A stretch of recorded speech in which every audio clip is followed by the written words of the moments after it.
எல்லாருக்கும் வணக்கம். Welcome back to பாரியோ vlogs. இன்னைக்கு என்ன வீடியோ அப்படின்னு பார்த்தீங்கன்னா, நம்ம சேனலில் ரொம்ப நாள் கழிச்சு Q&A வீடியோ வந்து பண்ணுறோம் மக்களே. அண்ட் இந்த வீடியோ நம்ம ஸ்ட்ரெயிட்டாக பார்க்க போகிறதுக்கு முன்னாடி எங்கள் சேனலுக்கு நீங்கள் இன்னும் சப்ஸ்கிரைப் பண்ணலன்னா மறக்காமல் சப்ஸ்கிரைப் பண்ணிக்கோங்க. அண்ட் பக்கத்தில் இருக்க பெல் ஐக்கனையும் கிளிக் பண்ணிக்கோங்க. அப்போ தான் நான் போடுற வீடியோஸ்லாம் உங்களுக்கு கண்டினியூவாக நோட்டிஃபிகேஷனில் வரும்.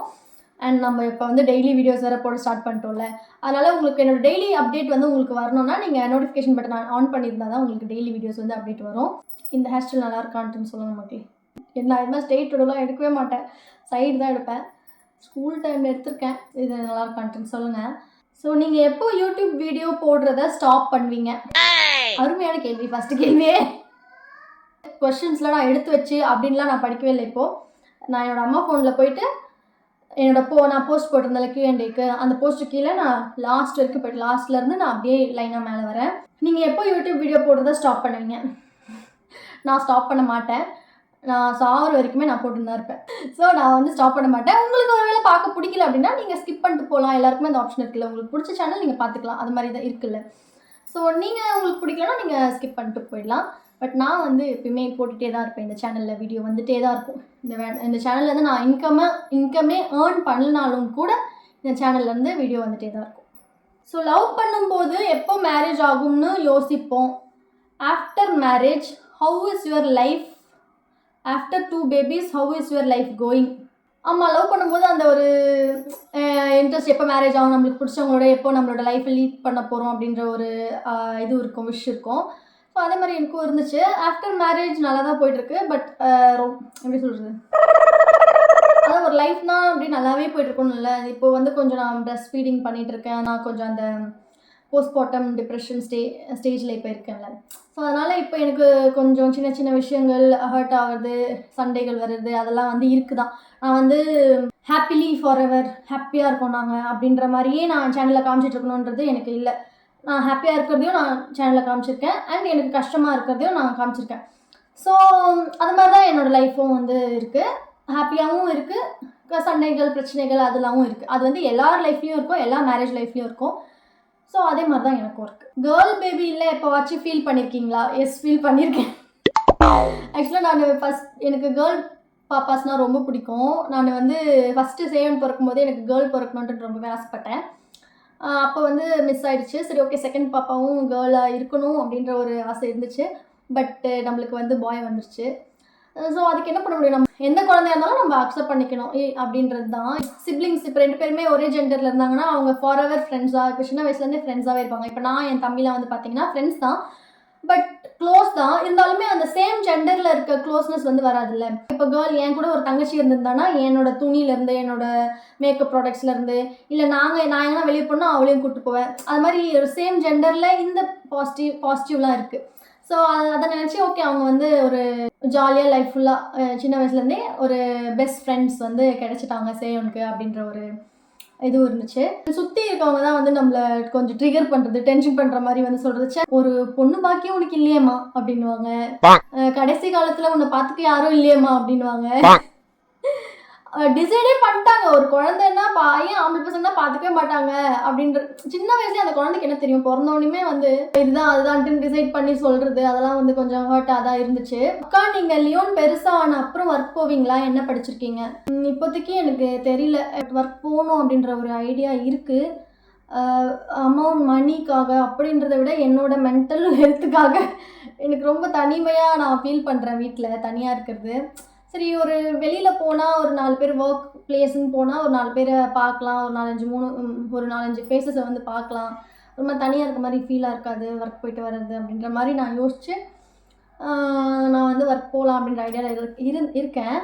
ஆனாலுமே அது எப்படி பாசிபிள்னு தெரில. இப்போ எப்படியா இருந்தாலுமே குழந்தைங்க வளர்கிற வரைக்கும் ஸ்கூல் வந்து ஒரு 3:30 அப்படிலாம் முடிஞ்சிடும். அதுக்கப்புறம் அவங்கள யார் பார்த்துப்பாங்க? எங்கள் வீட்டில் நான் வேலைக்கு போயிட்டுனா யார் இருப்பாங்க அப்படின்ற ஒரு கொஷின் மார்க்கு அதெல்லாம் வந்து எனக்கு தோணிகிட்டே இருக்குது. எப்படியா இருந்தாலுமே ஒர்க் போனாலும் நான் யூடியூப்பில் போடுவேன். இருந்தாலுமே எனக்கு அந்த பசங்க எப்படி யார் பார்த்துக்கிறது நான் இல்லைனா அப்படின்ற ஒரு தாட் வந்து தோணிகிட்டே இருக்குது. அதனால் எப்படின்னு தெரியல, கன்ஃபியூஷனாக இருக்கேன் நான் இப்போதைக்கு. What's the most unexpected thing marriage thought you? Self love பண்ணணும். இது நார்மலாகவே எல்லாருமே செல்ஃப் லவ் பண்ணணும். பட் எப்படின்னு சொல்கிறேன்னா, நம்மளோட ஹாப்பினஸ்ஸை மற்றவங்க மேலே, இப்போ நான் என்ன தான் சூர்யாவை லவ் பண்ணாலும் என்னோட ஹாப்பினஸ் ஃபுல்லாக வந்து நான் சூர்யா மேலே போட்டுறக்கூடாது அப்படின்றது வந்து நான் தோணுது எனக்கு. இப்போ நான் தனியாக போனாலுமே ஒரு இடத்துல நான் சந்தோஷமாக இருக்கணும். எனக்கு எப்படி ஆயிடுச்சுன்னா, நான் சூர்யா இல்லாமல் எங்கன்னா போனாலே நான் சந்தோஷமாகவே இருக்க மாட்டேன். எனக்கு என் சந்தோஷமே சூர்யா தான் அப்படின்ற மாதிரி எனக்கு இருக்கேன். அதை வந்து நான் மாற்றணும் அப்படின்ட்டு நான் மாற்றிட்டு இருக்கேன். ஸோ செல்ஃபாக நான் தனியாக போனாலுமே நான் சந்தோஷமாக இருக்கணும். என் சந்தோஷத்தை வந்து என்னோடய பார்ட்னர் மேலே திணிச்சு அது அவனுக்கும் எப்படியா இருந்தாலுமே ஸ்ட்ரெஸ்ஸாக தான் இருக்கும் இல்லையா. ஸோ அது திணிக்கிறத வந்து ஸ்டாப் பண்ணணும், எக்ஸ்பெக்ட் பண்ணுறத நிறுத்தணும் அப்படின்றத வந்து நினச்சி பண்ணிட்டு தான் இருக்கேன். ஸோ எக்ஸ்பெக்டேஷன்ஸை ரொம்ப கம்மி பண்ணிவிட்டு செல்ஃப் லவ் பண்ணணும். அது மட்டும்தான் இப்போதைக்கு இருக்குது. அக்கா உங்கள் ஏஜ் என்ன? 27. இன்னும் கொஞ்சம் லேட்டாக மேரேஜ் பண்ணியிருக்கலாம்னு நினச்சிருக்கீங்களா? எந்த ஏஜில் மேரேஜ் பண்ணால் கரெக்டாக இருக்கும் இந்த காலத்தில்? மேரேஜ் வந்து உங்களுக்கு எந்த டைமில் கரெக்டுன்னு உங்களுக்கு பிடிச்ச கரெக்டான பார்ட்னர் செட் ஆகிட்டாங்க அப்படின்னா நீங்கள் வந்து பண்ணிக்கலாம். இந்த ஏஜில் தான் அந்த ஏஜில் தான் இல்லை. உங்களுக்கு ஒரு 24 இயர்ஸ்லேயே உங்களுக்கு பிடிச்ச கரெக்டான பர்சன் வந்து கிடச்சிட்டாங்க, அவங்க கூட தான் இனிமேல் உங்கள் லைஃப் ஃபுல்லாக அப்படின்ட்டுன்னு இவங்க பர்ஃபெக்டாக நம்ம லைஃப்பை பார்த்துப்பாங்க அப்படின்னு தோணுச்சுன்னா, அவங்க கூட லைஃப் ரன் பண்ணால் நல்லாயிருக்கும் அப்படின்ட்டு இருந்துச்சுன்னா நீங்கள் வந்து 24லேயே கூட பண்ணிக்கலாம். இல்லை உங்களுக்கு அந்த மாதிரி பர்சன் அந்த டைமில் கிடைக்கல அப்படின்னா நீங்கள் 30, 35 இல்லை அதுக்கு மேலே தான் உங்களுக்கு கிடைச்சாங்கன்னா அந்த டைம்லேயும் கூட நீங்கள் பண்ணிக்கலாம். லேட்டாக மேரேஜ் பண்ணியிருக்கலாம்னு நினச்சிருக்கீங்களா? இன்னும் கொஞ்சம் லேட்டாக மேரேஜ் பண்ணியிருக்கலாம்னு நான் நினச்சதில்லை.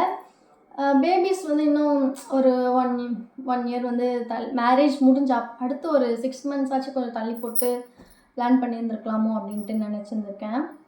பவா சொல்லுங்கள், சூர்யா கிட்ட இந்த விஷயம் மாற்றிக்கணும்னா என்ன சொல்லுவீங்க?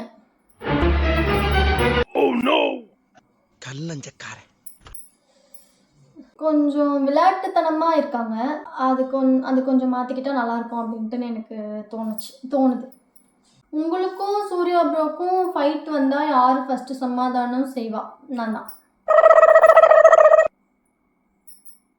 அதை பற்றி நான் பேசலாம், உடனே பேசிடுவேன். அந்த சண்டை முடியறதுக்கு ஈஸியாக ஓகே என்ன இதுக்கு மேலே அப்படின்ட்டு விட்டுருவேன். ரொம்ப நாள் பேசாமல் இருக்கிறது அப்படின்னு சொன்னதும் நான் அவன்கிட்ட பேசாமல் என்னால் இருக்கவே முடியாது. அது என்ன பெரிய தப்பாக பண்ணியிருந்துருக்கட்டும், என்ன இது பண்ணாலுமே எனக்கு ரொம்ப பேசாமல் இருக்க முடியாது என்னால். அவன்கிட்ட நானாக போய் பேசிடுவேன். நான் அவங்க கூட என்னால் பேசாமல் இருக்க முடியல, பேசுன்னு சொல்லிட்டு நானே கூட போய் பேசிடுவேனே தவிர பேசாமல் மட்டும் இருக்க மாட்டேன். அதுதான் நான் சேஞ்ச் பண்ணிக்கணும் ஆக்சுவலாக. அது மாதிரி ஒரு மாதிரி அடிக்டடாக இருக்க மாதிரி இருக்குது எனக்கு. அந்த எது அடிக்ஷனாக இருந்தாலுமே அது தப்பு. ஸோ இப்போ ஒரு சில பேருக்கு கேம் அடிக்டடாக இருக்கும், இல்லை சாப்பாடு அது மாதிரி இருக்கும்ல. ஸோ அது மாதிரி என்ன அடிக்டடாக இருந்தாலுமே அது தப்பு. எந்த விஷயத்துலையுமே ரொம்ப அடிக்ட் ஆகிடக்கூடாதுல்ல. ஸோ நான் அதனால் அந்த அடிக்ஷன்லேருந்து வெளியே வரணும். உங்கள் ஹவுஸ் வாங்க எவ்வளோ செலவாச்சு? ட்ரூவாக சொல்லுங்கள். டோட்டலாக 50 lakhs ஆயிடுச்சு. இன்டீரியரு, ரெஜிஸ்ட்ரேஷனு எல்லாம் சேர்த்து. ஃபேமிலி பிளானிங் பண்ணிட்டீங்களா? எதுக்கு ஃபேமிலி பிளானிங் பண்ணலை அப்படின்ட்டுன்னு, அதான் நிறைய பேருக்கு ஒரு சில பேருக்கு தெரியும் நான் ஃபேமிலி பிளானிங் இன்னும் பண்ணலன்ட்டுன்னு. அதனால எதுக்கு இன்னும் பண்ணலை அப்படின்ட்டு கேட்டிருக்காங்க. தெரிலங்க, அந்த டைமில் கேட்டாங்க டாக்டரு பண்ணலாமான்னு சொல்லிட்டு. எனக்கு ஆக்சுவலாக சி செக்ஷன் தானே இல்லை அப்போது. ஸோ நான் ஆப்ரேஷன் பண்ணிட்டு அந்த டைம்லேயே வந்து அந்த ஃபேமிலி பிளானிங் பெயினும் இருக்குமே அந்த உள்ள ஒரு மாதிரி. ஸோ பேபியை பார்த்துக்கிறதுக்கு எனக்கு ரொம்ப கஷ்டமாயிடுமே இன்னும் அப்படின்ற ஒரு பயம். ஸோ அந்த டைமில் வந்து அதனால் நான் வந்து சரி அப்புறமா நம்ம தள்ளி போட்டுக்கலாம் அப்படின்னு சொல்லிட்டு நான் பண்ணல.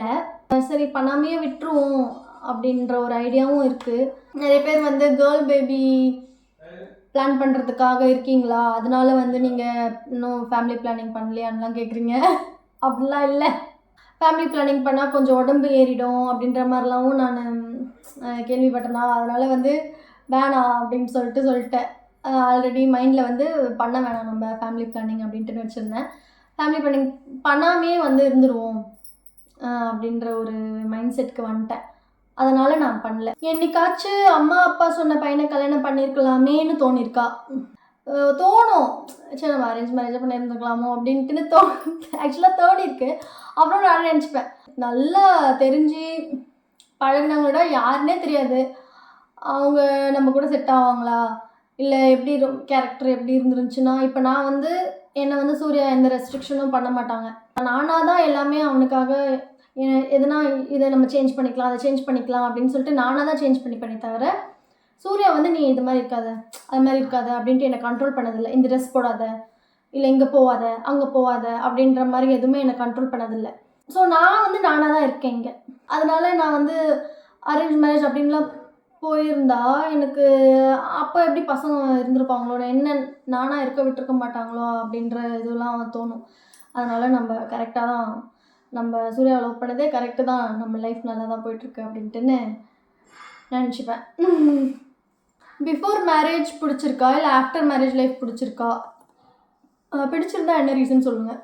எனக்கு பிஃபோர் மேரேஜில் வந்து எனக்கு என்னோடய பிஜி நான் படித்தேன். WCCயில் வந்து MA HRM படித்தேன். அப்போ வந்து நான் ஹாஸ்டலில் தங்கி தான் படித்தேன். ஸோ அந்த லைஃப் வந்து எனக்கு ரொம்ப பிடிக்கும். ஏன்னா நான் இங்கே அம்மா வீட்டில் இருந்தேன்னா என்னை என் ஃப்ரெண்டு வீட்டுக்கு பக்கத்தில் போயிட்டு வரமான்னு சொன்னால் கூட அம்மா வந்து விட மாட்டாங்க. ஏன் அவங்க வரட்டும், நீ ஏன் போகிற அப்படின்னுவாங்க. ஸோ மேரேஜுக்கு அப்புறம் வந்து எனக்கு ஃப்ரீடம் நிறைய இருக்குது.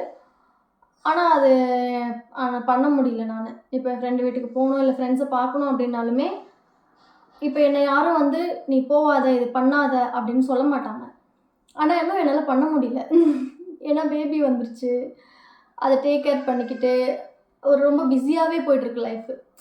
அந்த எங்கன்னா வெளியில் போகணுன்னு நினச்சாலுமே பேபிஸ்க்கு திங்ஸ் எடுத்துக்கிட்டு இது எடுத்துகிட்டு, முன்னாடிலாம் வந்து போகணுன்னா ஏன்னா வெளில போனோன்னா நான் டக்குன்னு ஃபோனை மட்டும் எடுத்துக்கிட்டு மூஞ்சி கட்டு நான் கிளம்பி போயிட்டு இருப்பேன். எந்த ஒரு யோசனையும் இருக்காது. இப்போ வந்து பார்த்திங்கன்னா அப்படி கிடையாதுல்ல. குழந்தைய தூக்கிட்டு அவனை கிளப்பிட்டு அவங்களுக்கு திங்ஸ்லாம் எடுத்து வச்சிட்டோமா, இது எடுத்து வச்சிட்டோமா, அதை எடுத்து வச்சிட்டோமா, கரெக்டாக இருக்கா எல்லாமே அப்படின்ட்டுலாம் இது பண்ணிவிட்டு அது அப்படி கிளம்பி போகிறதுக்கே நான் என்னை க்ரூம் பண்ணிக்காமல் அப்படியே போயிடுவேன்.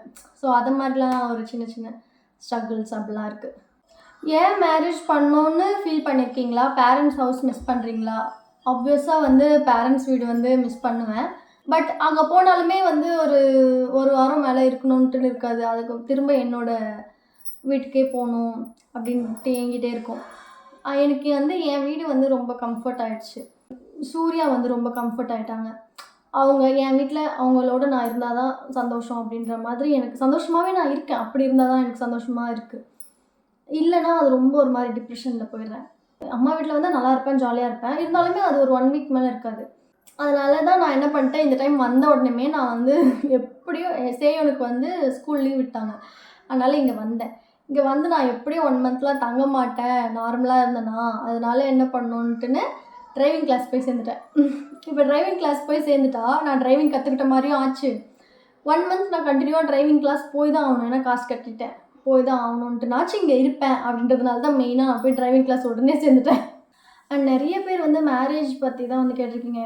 மேரேஜ் லைஃப் எப்படி இருக்கும், நான் வந்து இன்னும் ஃபியூ மந்த்ஸில் எனக்கு கல்யாணம் ஆக போகுதுக்கா, மேரேஜ் லைஃப் எப்படி இருக்குதுன்னு சொல்லுங்கள் அப்படின்ட்டுலாம் வந்து நிறைய பேர் கேட்டிருக்கீங்க. உங்களோட நார்மல் லைஃப்லேயும் சரி, மேரேஜ் பிஃபோர் மேரேஜ் லைஃப்லேயும் சரி, ஆஃப்டர் மேரேஜ் லைஃப்லேயும் சரி, எக்ஸ்பெக்டேஷன்ஸ் வச்சுக்க வேண்டாம். இந்த வீடியோலேயே நான் முன்னாடி சொல்லியிருப்பேன்ல, யார் மேலேயும் உங்களோட ஹாப்பினஸ்ஸை போய் மற்றவங்க மேலே வந்து திணிக்க வேண்டாம். ஸோ இது மாதிரி சின்ன சின்ன விஷயங்கள் வந்து நம்ம தனியாக இருந்தாலே நம்ம ஹாப்பியாக இருப்போம் அப்படின்ற மாதிரி வச்சுக்கணும். உங்களுக்கு எங்கன்னா போகணும் அப்படின்னு தோணுதா நீங்கள் கிளம்பி போகணும். யாரையும் வந்து யாருன்னா இப்போ ஹஸ்பண்ட் கூட வந்தால் தான் நான் சந்தோஷமாக இருப்பேன், இல்லை என் ஃப்ரெண்ட்ஸ் கூட வந்தால் தான் நான் சந்தோஷமாக இருப்பேன் அப்படின்ற மாதிரி ரொம்ப யாருன்னா ஒருத்தவங்க இருக்கணும் நம்ம கம்பெனிக்கு அப்படின்ட்டு வச்சுக்காதீங்க. உங்களுக்கு சந்தோஷம், உங்களுக்கு பிடிச்சத, உங்களுக்கு சந்தோஷன்றத நீங்கள் தனியாகவே போய் எக்ஸ்ப்ளோர் பண்ணுங்கள். தனியாகவே போய் என்ஜாய் பண்ண கற்றுக்கணும்.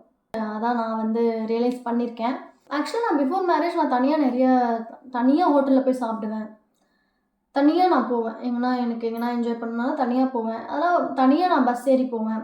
எல்லாமே நான் தனியாக தான் பண்ணியிருக்கேன். ஆனால் மேரேஜ்க்கு அப்புறம் வந்து அது வந்து என்னோடய பார்ட்னர் மேலே வந்து நான் ரொம்ப டிபெண்ட் ஆகிட்டேன். எங்கன்னா போகிறது, பக்கத்தில் டீ குடிக்க போகிறதுனா கூட என் பார்ட்னர் கூட வந்தால் எனக்கு கொஞ்சம் சந்தோஷமாக இருக்கும் அப்படின்ற மாதிரி ஆகிட்டேன். ஸோ அது மாதிரி யாரும் உங்களை அப்படியே ரொம்ப ஒரு பர்சன் மேலேயோ இல்லை ஒரு பொருள் மேலேயோ எது மேலேயுமே ரொம்ப அடிக்டிவாக வச்சுக்க வேணாம். அதுதான் நான் ஒரு மேரேஜ் லைஃப்க்கு ஒரு இது சொல்லுவேன். உங்களுக்கு சந்தோஷமான விஷயங்களை பண்ணுங்கள். கஷ்டம் தரதை வந்து எதுவாக இருந்தாலுமே அதை வந்து ஒதுக்கி வச்சிடணும். இதுதான் வந்து நான் சிம்பிளாக வந்து சொல்ல விரும்புகிறேன். செல்ஃப் லவ் பண்ணுங்கள். செல்ஃப் லவ் பண்ணுங்கள், செல்ஃபாக ஹாப்பியாக இருக்க கற்றுக்கோங்க. பெரிய அறிவு ஜீவி புத்தர் மாதிரி நான் வந்து அட்வைஸ் பண்ணுறேன்னு நினைக்காதீங்க. பட் நான் நிறைய பேர் கேட்குறீங்க நான் என்ன கற்றுக்கிட்டேன், என்ன எப்படி லைஃப் லீட் பண்ணுறேன் அப்படின்ட்டுன்னு. இதுதான் நான் வந்து இப்போது என்னோடய லைஃப்பில் வந்து நான் ப்ராக்டிஸ் பண்ணுறேன், பண்ணணும்னு இருக்கேன். அதை வந்து நீங்கள் கேட்டீங்க, அதனால் உங்களுக்கு நான் சொல்லிட்டேன். ஸோ இந்த வீடியோவை இவ்வளோ நேரம் பொறுமையாக பார்த்துருந்தவங்க எல்லாருக்குமே ரொம்ப ரொம்ப நன்றி. இவ்வளோ நாள் என் சேனலுக்கு சப்போர்ட் பண்ணவங்க எல்லாருக்குமே ரொம்ப ரொம்ப நன்றி. இதே மாதிரி நான் நெக்ஸ்ட் வீடியோவில் உங்களுக்கு கூட சீக்கிரம் சந்திக்கிறேன். அது வரைக்கும் பாய். அண்ட் ஒரு விஷயம் சொல்லவே மறந்துட்டேன். மெயினாக வந்து இன்கம் வந்து உங்களுக்குன்ட்டுன்னு நீங்கள் ஒரு அமௌண்ட்டை வந்து ஏர்ன் பண்ணுங்கள். யார்கிட்டையுமே வந்து அமௌண்ட் வேணும், அம்மா அப்பா கிட்டேயும் சரி இல்லை ஹஸ்பண்ட்கிட்டேயும் போயிட்டு அவங்கள டிபெண்ட் பண்ணி நம்ம இருக்க வேண்டாம். அமௌண்ட்டுக்காக சொல்கிறேன். லவ்லேயும் டிபெண்ட் பண்ணி இருக்கக்கூடாது, மெயினாக மணிலையும் வந்து டிபெண்ட் பண்ணி இல்லாமல் நீங்கள் ஒரு 1000 ரூபாய் உங்களால் சம்பாதிக்க முடிஞ்சால் கூட சம்பாதிங்க. ஒர்க் ஃப்ரம் ஹோம் பாருங்கள். யூடியூப் வந்துருச்சு. நான்லாம் வந்து பார்த்திங்கன்னா கல்யாணம் ஆனதுலேருந்து இப்போ வரைக்கும் நான் யூடியூப் தான் என்னோடய ஏர்னிங். நான் வந்து கல்யாணம் ஆனதுலேருந்து எல்லா மாதமும் நான் சம்பாதிக்கிறேன். யூடியூப்லேருந்து தான் நான் சம்பாதிக்கிறேன். இதுவும் ஒரு வேலை தான். இந்த இயர் February மந்த்துக்கு மட்டும்தான் எனக்கு யூடியூப்லேருந்து ஒரு அமௌண்ட் கூட எனக்கு வரல, நான் ஏர்ன் பண்ணல. அப்போ எனக்கு ஒரு மாதம் எனக்கு காசு நான் ஏர்ன் பண்ணாமல் இருந்ததே எனக்கு வந்து ஸோ ஒரு மாதிரி இருந்துச்சு. அதனால தான் அடுத்த மந்த்லேருந்து நான் டிசைட் பண்ணேன், மார்ச்லேருந்து நம்ம டெய்லி வீடியோ போடணும். இதுவும் ஒரு ஒர்க் மாதிரி. இப்போ நான் வேலைக்கு போனால் டெய்லி வேலைக்கு போவேன்ல, ஸோ அதை மாதிரி டெய்லி இதுவும் ஒரு ப்ரொஃபஷ்னல் ஒர்க் மாதிரி நினச்சி நான் டெய்லி வீடியோ போடணும். ஸோ உங்களுக்குன்னு நீங்கள் வந்து மணி ஏர்ன் பண்ணணும். அது ஒர்க் ஃப்ரம் ஹோம் பாருங்கள், இல்லை என்ன ஒர்க் உங்களுக்கு தெரியுதோ அதை வந்து நீங்கள் பண்ணலாம். ஸோ இதுவும் சொல்லணும்னு தோணுச்சு, அதனால் வந்து சொன்ன மக்களே. Okay, so bye.